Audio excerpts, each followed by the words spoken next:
Thank you very much. So, let me start by introducing our second panel of the day. We have Carsten View at the very far end, who is the International Sales Director of NAPTO. We have Steffen from 23. You are the founder and CTO of 23. We have Anders, I forget your last name. Anders Thompson from Microsoft. We have, help me, Ulrik. Nikolaj, that was close. That was so close. Nikolaj Köster from Driver, co-founder of Driver. Yeah, and we have Kim Escherik, and I have my notes right here, who is from and by the way, of all the descriptions I got sent from people, this one was the coolest. An IBMer fighting at the European level to create a better society for innovation, technology, Internet of Things, and big data. And the idea behind this panel is that as the day progresses from general themes to become more specific, the idea of this panel is to talk about, so what can we do? How can we take this into action? And I'd like to start with you, Carsten, because when you think about what can you at a government, at a policy level, what can you do for startups? That can become very high level, very technical, very big. But it might not take that much. What are some things that have helped you at NAPTO? Some very simple things that you've experienced.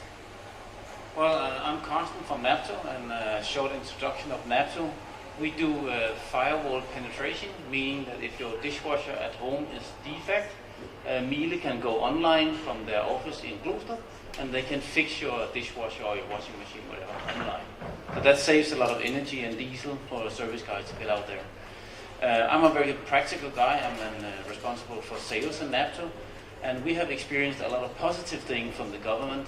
One of them is that they invited us to a trip to Korea, where we could meet some of the people from Samsung and LG, and that was just a minor thing and a very small cost from the government and for us to meet these guys. We are invited to several projects with the DTU and Aalborg University, where we do projects with huge companies in Europe, and they wouldn't never have invited a small company like NAPTO, we only 15 people, to do these kind of things. So a small amount of money from the government with a huge impact for us. Awesome, great examples, thank you. Steffen, I'd like to continue with you. You, of course, co-founded 23 Video, and we use 23 Video, which is an awesome site for sharing videos. And you have taken this really, really far. How has government policy in any way helped you? Is there anything they could have done? I like that you asked that question. And actually, I was considering it coming into this, and obviously, somebody paid me SU while I was in school and founded the company, right?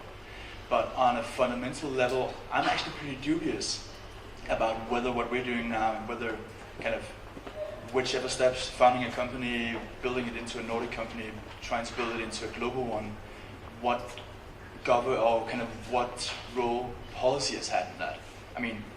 I'm more interested in what are the intangible effects of what could have been done. And I hate being the negative guy. I had Thomas up here being negative before. And it's a very short list, and it might be that we're in the startup game fairly old by now. We've been doing what we do for 5 or 6 years. It might be that there's an ecosystem in the making, right, that actually is building web startups into the foundation of what they're doing. But I think when we started out 2008, 2009, launching 23 Video, we basically needed to find some customers in order to found a company, right? Yeah, so that's the negative thing. Hate to be the naysayer. Cool. Kim, if I may continue with you. If we need to go a little deeper here, what is it we need to understand about the market dynamics and the role of the public sector and technology trends in order to bring this further? I think I'm happy that we are discussing the public sector. I belong to a small team working across Europe in IBM, trying to infuse some kind of innovation into the public sector. And it often happens, but as in many cases, it's 80% people and 20% technology. So we need to understand a lot of things there. But actually, in IBM, the kind of team I'm in is the only one focusing on a specific industry, because we sort of believe that the public sector should be able to drive a lot of the sort of large-scale society investments in energy and transportation and smarter cities and so on. And we do a lot of work in trying to sort of cope with the city as a system, so also try to build solutions and ecosystems around cities and sustainability and so on. And what's nice about this is that the focus on sort of sustainability and energy and so on in the world today is actually helping us a lot in doing this. Then we can take a discussion afterwards on how easy it is, but the basic idea is that we see a lot of innovation coming from the public sector. Right. Awesome. Anders, maybe the same question to Microsoft. What do we need to understand? What are the driving themes here? Yeah, when we look at the Nordics and the Baltics from Microsoft's side, and also my colleague earlier already said, I mean, there's a lot of innovation going on in the Nordics, and it's actually been there for many years, for quite a while, and we're very strong in ICT. And what we need, from my opinion, when we move ahead, is to leverage the strengths we already have. I think this is one good start, because up until now we haven't been very vocal about ICT being a strength in the Nordics. And that's very important also when it comes to branding this region. If we are going to attract talent, if we are going to infuse the idea of entrepreneurship in ICT in more young people, we need to talk about it. We don't need to keep talking about windmills or Nordic food or anything else. And we haven't really been good at branding our region in ICT. And as Thomas shown you on the screen, and as our investments also shown, there's a lot of great talent, and it's been here for many years. And then we can leverage our strengths, brand it, and then also we have great tradition for working together, public and private sector, and also moving in this world of data-driven application, data-driven business models. I mean, then we also come into trust. And we have tradition working together and also trusting each other. And there, if we can find ways in the Nordic region together, then we also have something strong we can show Europe, because there will also be European regulation, and we need to be a positive force in finding the right models to use data for innovation and not kill innovation by wrong regulation. Yeah, we know from studies that the Nordic countries have the highest levels of internal trust. Nikolai, I'd like to ask you, did I remember correctly that Driver just moved to London, or?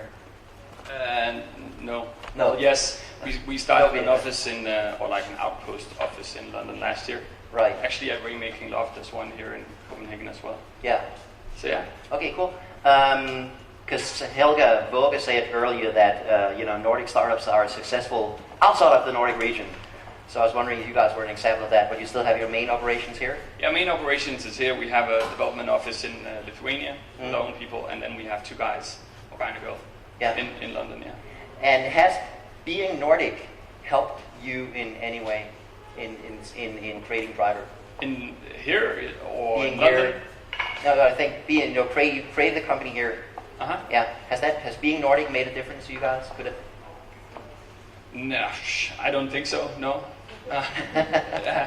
It's a backyard advantage. You have that where if you're German in your German backyard, then you have a home turf advantage as well. And I don't think that's particularly different. I mean, I think I die a little. When I think about the kind of the barriers we once in a while have with regards to legislation, and we are in transport, so we have to be within the boundaries of what we can do. We do taxis and stuff around taxis. And there's just a lot of old school legislation that some of you probably have heard of, that there's a lot of riots in Europe right now. So I dream of the next startup being something that's just kind of purely market driven, where we just can kind of go out and fetch customers, and there's no rules, and we can just be a be no evil company, and people can just kind of trust us and trust our competitors as well.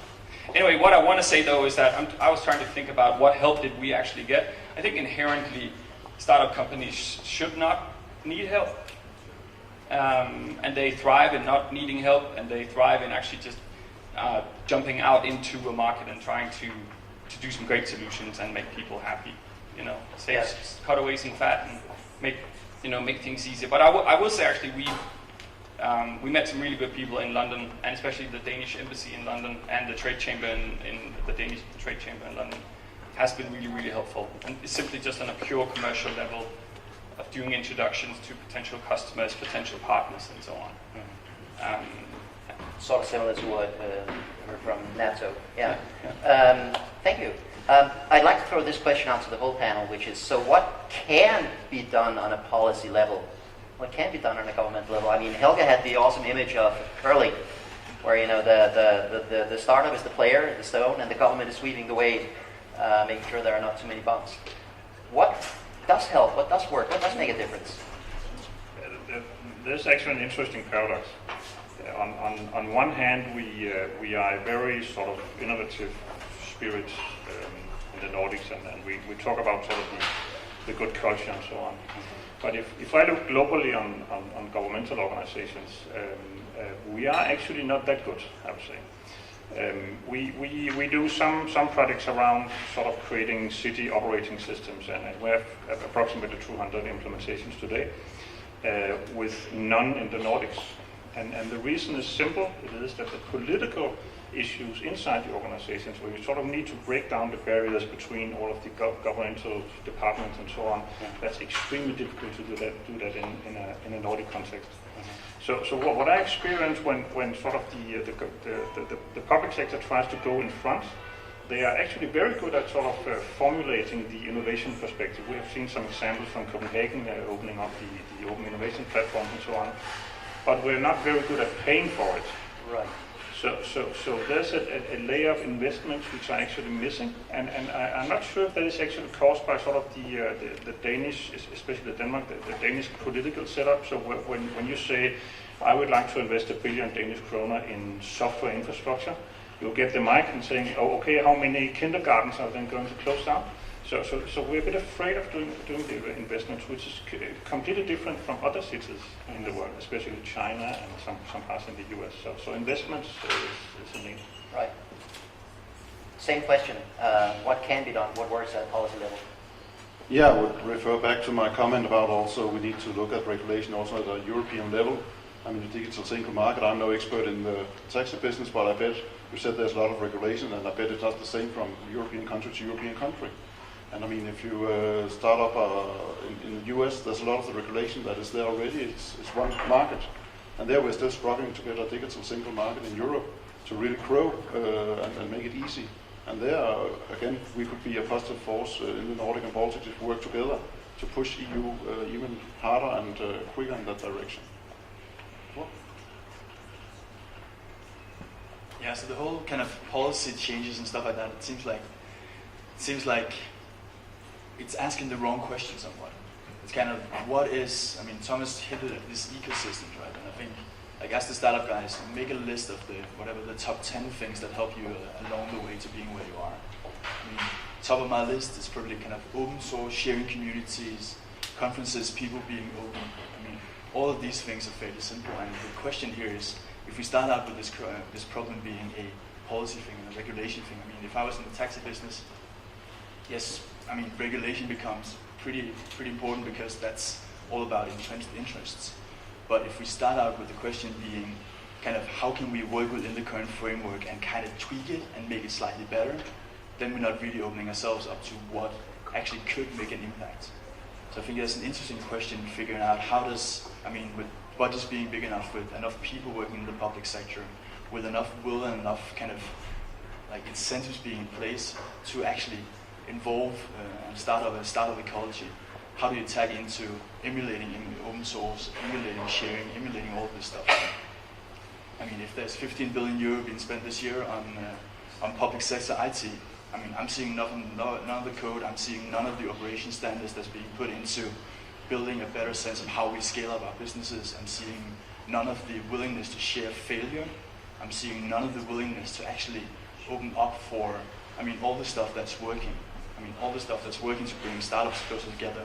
The reason why we don't want to be, the finance ministry and we want to be Facebook is because there's great stories being told about Facebook. Not because Facebook have more money than the finance ministry, right? So it's all about these kind of positive storytellings that go outside the sense of quality or policy. Yeah.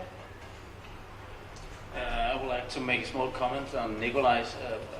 You're saying that it's not necessary to subsidize companies to get them to growth. Well, in US, when you're not taxed that hard as in Denmark, it's much easier to save up funds, your mother and father and your family, and you could get funding. And it's not that easy to have a huge amount of money here in Denmark because all is in a retirement pension fund. So it's so difficult here in Denmark to get funding. So we have got around 2 or 3 million euro in funding, and this money has been gold worth to us. And we have worked now for 8 years, and the last year was a profit year for us, because investing in software, as you know, is it's just losing money the first year, and suddenly you get a profit. So I think I've seen a lot of these things where you can get money from the government. It has a huge value to us, and I think we should get even more of these things. Cool. Going back to the story, you mentioned the story. Thomas talked about the story. Is there a real Nordic digital DNA story that we're just not telling? And how could we tell that story around the world better and attract more funding, more investment, more talent? So I'll talk because I have the microphone. turn it over to the floor. I think I disagree with what Nikolai said before about there not being a Nordic story to start up. I think we have this sense about being like small countries, like our small kind of like we're not good enough, we're not big enough. All of that translate really nicely to how do you do local stuff, how do you do direct stuff, how do you do stuff that's immediate, because we need to be immediate, and we don't have these kind of home markets that don't have the money to do so. We also get to start really big, kind of really innovative companies for like 2 million euro, right? Because we have this sense of working in the small scale. So my way of telling the Nordic story is all about, more so than anyone else around the world, we know how to be local. We know how to make use of language barriers, of like small niches, more than anyone else. We kind of know how to use smallness to our advantage, and that's something that has global scope. So you think there is a story that maybe we're just not telling? I think it needs to be articulated way more. I mean, we need to figure out what kind of pride we have in our own stories. I mean, this is the forum for it, right? I mean, it's figuring out how are we prideful in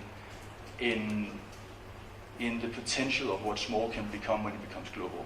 Because I mean, that's like every story is about the core and the genesis of being like one guy with a dream, or a few people with a great idea and a great hack that turns it into something else. And I just think we are probably better positioned to do so because we start to work locally and start to work small. That's protectionism there in a way. Any thoughts on that? A small comment about the quality of Danish or Nordic companies is we are actually selling our software to China. We're actually receiving money from China for our software. I don't even know if the IBMs have tried that. And I was there 2 or 3 months and training our partner there. And they said they really, really liked to make business with Nordic people because they could trust them. I was telling about how our license model worked, and in our case, our customer would just report to us how many licenses they have used, and we just sent them an invoice. And these Chinese people was laughing. They said, "Do never ever trust a Chinese man." So we have a really good brand there, and actually we have a competitor in China, and our software is a much, much higher quality. So that's also a good brand of Denmark. And goes back to the trust we talked about before, which is higher in the Nordic countries than in most parts of the world. And I just want to second that, and just, I mean, we have the experience with China. It's easy to get them to use your software. It's harder to get them to pay, but that's there's some history there between China and Microsoft, right? Yeah, and right now there's another story. But when we're coming back, I mean, no matter which statistics you look at, I mean, the Nordics are ranking high on ICT statistics. And also we in Microsoft, we can see with all the investments we made here that there is a genuine talent and innovation that we don't find basically anywhere else in the world. And we also find in some way, and I'm no expert here, a simplicity in the way things are done in the Nordics. And also when it comes down to how we code, apparently I'm no expert here, but I've been told by the one who's bought Innovation that there were very few lines of code. So this idea about being effective and wanting to do it right and design it right also comes down to that, and maybe it's also because we don't have quite as many software engineers than in many other countries, so we really need to use the resources we have. The backside of that is that perhaps we're coming to a point where we really need more talent and software engineers, but we're really making good use of the ones we have. Cool. One short comment. I'm part of a global family, as you know. So my impression, having worked in many countries for 20 years now, is that we are extremely bright, but we have no self-confidence. Yeah. And in IBM we have this saying that fail many but fail cheap. And I'm sort of sometimes missing the fail many culture from the Nordics. To doing more experiments, being more bold, and so on. So that's our problem. I think that is emerging as a theme, and we heard that earlier today as well. I visited an American company in Ann Arbor, Michigan, that had a big banner in their office saying, "Make mistakes faster." I thought that was pretty awesome. I'd like to go back to the two sort of main lenses of this event, which are big data and the Nordics as a test market. What in those two themes interests and excites you guys? Or you think, yeah, that is awesome because... After Mike, so I'll just continue here. So big data is interesting because what we see today is actually that we're getting into a sort of phase of what we call the internet, which is changing a lot of things because we're getting into the physical world, talking about Internet of Things and things like that, creating a whole bunch of new opportunities for applications and ways of working and so on. And we are seeing, especially public sector, getting interested into this. So using this technology for tracking hospital equipment, making intelligent traffic solutions, obtaining optimal sustainability and things like that. So the physical world is playing a very important role here in regard to big data. So it's important to remember that big data is more than social media. Oh yeah. It's a lot of the physical things out there. Oh, yeah. Cool. Any others? Thoughts on big data or Nordics test market? Well, just a small example. I have installed a solution in my own house with the big data. It's not any of our software, but a company from Jutland. And I have saved 25% on my energy bill because of big data and a lot of analysis. What did you install? Sorry, what is that? It's a system where all the outage, all the plugs in your house has a small computer inside, and they can be controlled. And as soon as I leave the house, it will shut down anything that's necessary. So you just reduce energy consumption. Oh, cool. Yeah. No, but just to add a little bit to that, I mean, exactly when it comes to big data, with the Nordics and the Nordic population being usually in front with technology, and also quite, we trust each other, as I mentioned. I mean, this combination really gives us the opportunity to move ahead on data and data-driven business models. And if we can find the right answer there, then there's big potential for growth. Thank you, Hans. And that leads me perfectly to my last question. I'd like a brief answer from each of you. Same question I gave Thomas, actually. What gives you hope? What gives you some feeling that, yes, there will be an increased Nordic digital startup culture, we'll find a Nordic digital DNA, we'll have better partnership between digital startups and government. What gives you hope that we will actually get to this new Nordic way that Thomas was talking about? That we are finally starting to realize our strengths in the area. Like, this is one example, but we're really starting to talk about it, and that gives me hope also that more young people will move into the ICT sector and be entrepreneurs because we start talking and branding ourselves on it. Stefan? Yeah, so you asked 4 different questions, right? What gives me hope that there's that government will find startup or find? I mean, there's absolutely no hope. What gives you hope that there's going to be that there's going to be a Nordic DNA that fits, that we find our way in the world as a Nordic identity and Nordic DNA? I mean, we've done it for 3,000 years, so it's just a matter of time. So I mean, it's hard not to have hope. That's not really that actionable. If this panel is about action, then it's going to be really hard. But I think it's something about figuring out. I mean, we are already doing it. I mean, this is a panel of 5 people that are not in government, which is kind of all the thing by itself, right? But it's kind of, I mean, we're already doing it. It's just a matter of whether government can tag along and figure out how to actually fit into the mold that we are. I mean, we're not going to change.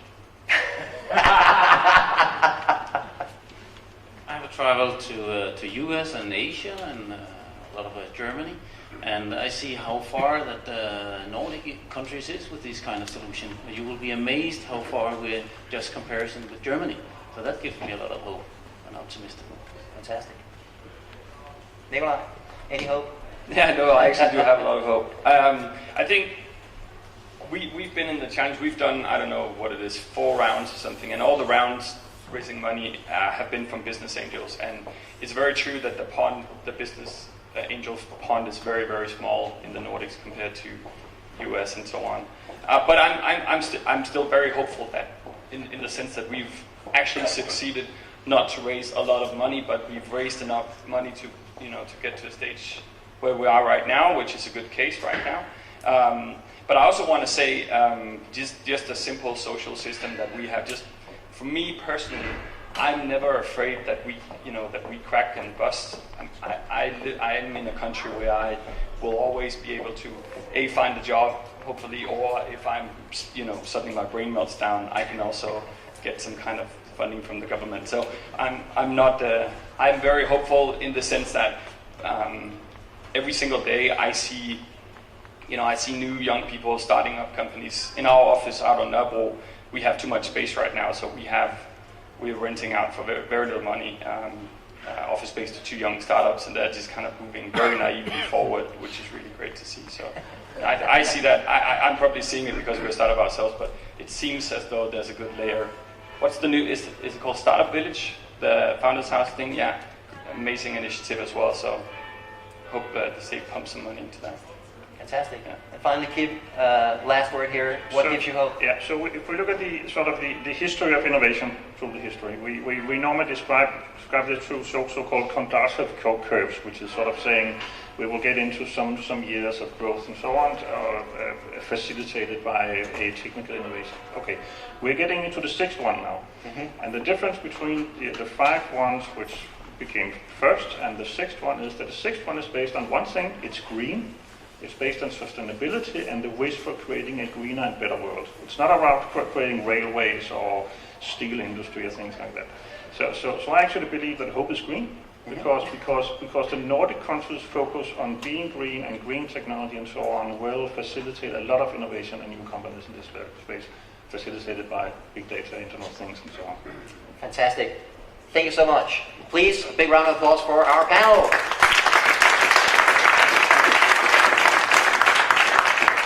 And now the time has come to get our hands dirty again. So I will once again welcome to the stage Ole Kassel. Thank you very much. Ja, Panik. Give me a hand.